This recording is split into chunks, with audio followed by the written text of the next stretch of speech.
Your passport to fun adventures, budget-friendly travels, amazing food, and real experiences. Walang arte, walang script, just a genuine moments, good vibes, and memories worth keeping. Kaya kung mahilig ka sa road trips, beaches, waterfalls, local food, at spontaneous adventures, you're in the right channel. Tara, let's go! What's up, everyone? Welcome back to another adventure. Today's destination is one of the most beautiful islands in the Philippines. Of course, Siargao, known as the capital surfing of the Philippines. Pero promise, hindi lang surfing ang meron dito. Kung hindi ka marunong mag-surf tulad ko, okay lang. Marami pang unforgettable experiences na pwedeng gawin. So, samahan nyo ako habang in-explore natin ang island paradise na to. Siyempre, ang first stop, the iconic tourist spot, Maasin River. Pagdating pa lang, sobrang relax na ang paligid. Ang daming coconut trees, presko ang hangin at tubig. Grabe, sobrang linaw at kulay emerald green. Parang instant stress reliever.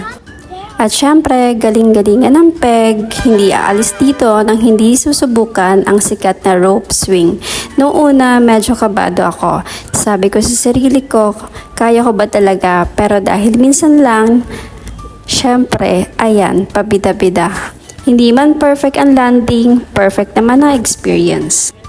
So, after ng konting adrenaline rush at chill mode na, nag-relax lang kami, nag-picture, nag-video, at in-enjoy ang fresh air.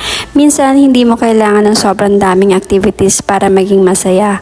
Yung simpleng tahimik na lugar at magandang tanawin, sapat na para mag-recharge ka. Kaya kung mapapadpad man kayo sa Siargao, huwag niyong skip ang Maasin River.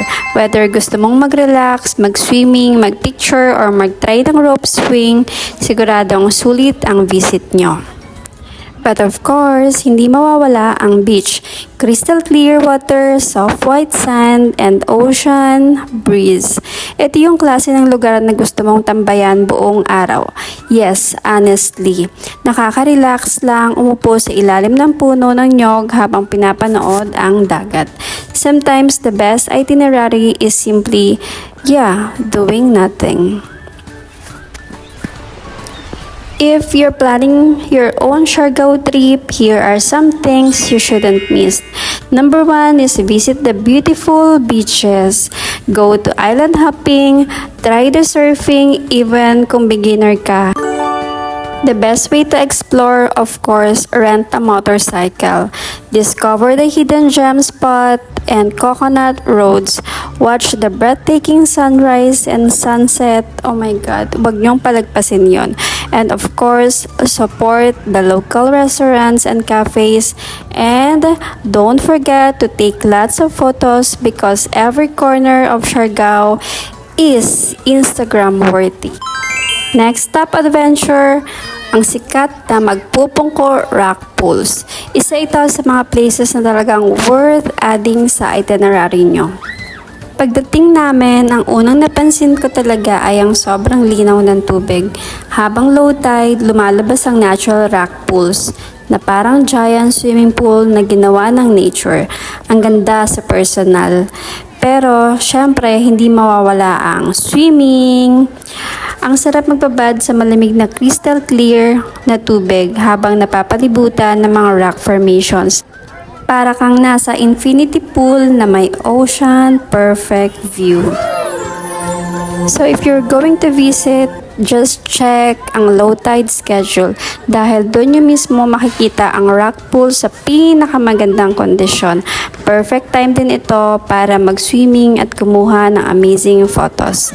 At habang ini-enjoy natin ang ganitong kagandang lugar, huwag nating kalimutang maging responsible tourist.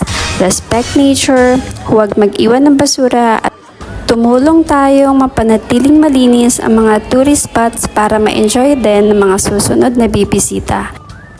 Kaya ng lagi kong sinasabi, leave nothing but footprints, take nothing but memories. Siargao Island is more than just a destination. It's a place where you slow down, appreciate simple moments, meet amazing people, and create memories that stay with you forever. If you're looking for your next travel destination, I highly recommend adding Siargao to your bucket list. Of course, Davao, why not? Thank you so much for joining me on this adventure. If you enjoyed this vlog, don't forget to like, comment, share, and subscribe to my channel for more travel adventures around the Philippines. Until our next journey, stay safe, keep exploring, and remember, life is better when you're traveling. See you on the next vlog.